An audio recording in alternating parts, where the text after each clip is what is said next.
is actually creating or probably causing a havoc or devastating floods in Pakistan is something that we would need to talk about. We're very lucky that we've been joined by Mr. Aftab Alam, who happens to be a climate activist. Hello, sir. Assalamu alaikum. Good morning. How are you feeling today? Good morning. Thank you very much. It's a pleasure. Thank you so much, sir, for joining us. Wonderful to have you over here. We're in your class today. Please go ahead, take us through. And how do you think climate change is actually changing the way that we've been living in Pakistan? Yeah, thank you very much. Pakistan has been the global hotspot of climate injustice. We are basically facing the consequences of the sins we have not committed. We have a contribution of nearly 1% or less than 1% of greenhouse gases which create climate change, but we are among the top impacted countries. For example, if we look at the monsoon patterns in the last 5 years, 1 year it is just 40% above the normal, and the next year it's 9% below the normal. I'm talking about 20 and 21. In 22, it broke all the record and reached 175% and so on. And if we take the recent example of August, the first 10 days of August had rainfall below 50% below the normal. But the very next days from 11th to 20th of August, they shot 50 to 60% above normal. So these kind of stark variations in weather are result of climate change. One recent study by the Imperial College London with scientists from Pakistan, UK, Sweden and other countries, Netherlands, they have reconfirmed that this exceptional continuation of spells, we have 10 spells of monsoon, normally we have 4 to 6, but here we have 10 and another one is expected in the next few years. So I think these are the devastation of climate change, and the good thing is that Pakistani government and Pakistani people and different organizations and departments are doing their best. But we need climate finance, technical and financial cooperation from the global world, because this has become a continuous fight against climate change for all. Thank you so much, sir, for stating that. Now, imagine, I do agree with you where how we really need to kind of tap on the global climate finance, which is out there. But for that, people really need to be kind of smart. And I think that it needs to be a message out there where they should actually know how to tap on it. Yes. Unfortunately, we've not been able to tap on it. And there's a reason that we've not been coming up with such conclusive planning and policies which will actually kind of help us with the climate finance. How do you think that Pakistanis can actually work on that? I think the good thing is in the last 5 years, we have made very good policies. For example, we have revised our climate change policy in 2021.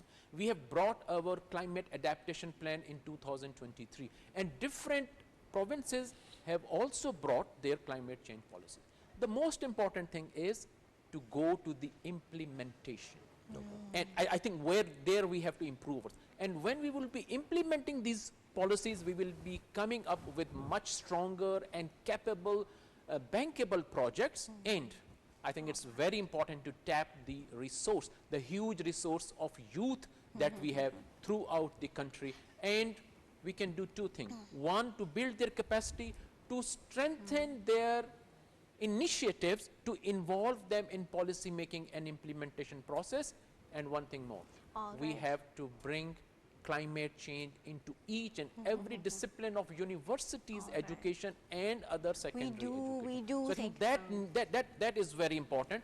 And I have gone to over 20 universities where I have motivated faculty, students, and by the way, I'm also guiding one of the students from Greece. Wonderful. I think that's great, sir. On climate change. But sir, there is one more important aspect which I would want to speak about, me and Nisha, every time that we come across, because imagine that for the last, I think 1.5 or 2 months, it's sad for us to be over here every day speaking about how families are being rescued, how they've been hundreds and thousands of people have been evacuated, people who've been gone missing, people who have died. How do you think, so policy is one thing. We really need to kind of make sure that we are stronger on ground as well. If we do know that we're one of those countries which are most vulnerable to climate change, how do you think that we can build climate resilient infrastructures? Because that's the kind of conversation which I don't see happening anywhere in Pakistan as of now. I think this is a wonderful question. I think we need at least 2 to 3 things, and they are administrative measures and they need less finances and more administrative powers. For example, if we remove all the barriers, the residential and commercial constructed places from the riverbeds and from nalas, both in cities and in rural areas, I think that can save huge resources. And the good thing is, I think the best thing in this monsoon spell is that our Prime Ministers and his team is constantly saying that no more construction in the riverbed, no more construction in the nalas and in the low-lying areas. I think implementation on them would be a brilliant thing for Pakistan to be resilient against climate change. Thank you so much for highlighting that. And we have talked about climate change, but what about climate justice? Time and time again, we have talked on this show about how Pakistan has contributed less than 1% to the carbon emissions of the world, but now we are facing the brunt end of the stick. And just this summer, right, 48 degrees Celsius was reached, which led to the glaciers melting, and now the heavy amount of rainfall we are receiving in September. So it sounds so absurd saying there is monsoon going on in September. So can you please highlight what we can do as the citizens of Pakistan to combat this? You talked about how you've been going to different universities and educating students regarding climate, being climate resilient and climate change, and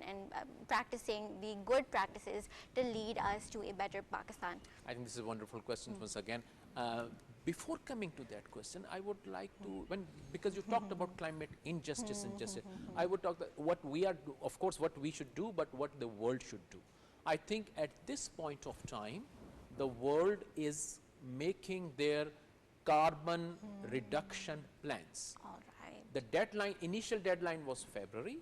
It was extended to September, October, and so far only 16% countries have submitted their carbon reduction plans. I think what Pakistan need to do at the global front, we need to push together with other allies so that the greenhouse gas reduction from the top emitters must come down so that the factory of climate change creation is stopped or slowed down. Secondly, in terms of us, I think we have to be much more smarter nation. For example, we should be aware that we should not go to the low-lying areas. We should not buy plots in the low-lying areas. We should buy our plots for our houses to spend our lifelong earning in better and resilient places. Exactly. Thank you so much, sir. Aftab Alam Khan, sir, for being with us. Lovely to be in conversation with you. And for people who are out there, ladies and gentlemen, you've heard it from the experts as well. Until next time, look after yourselves. Good morning. Have a good day.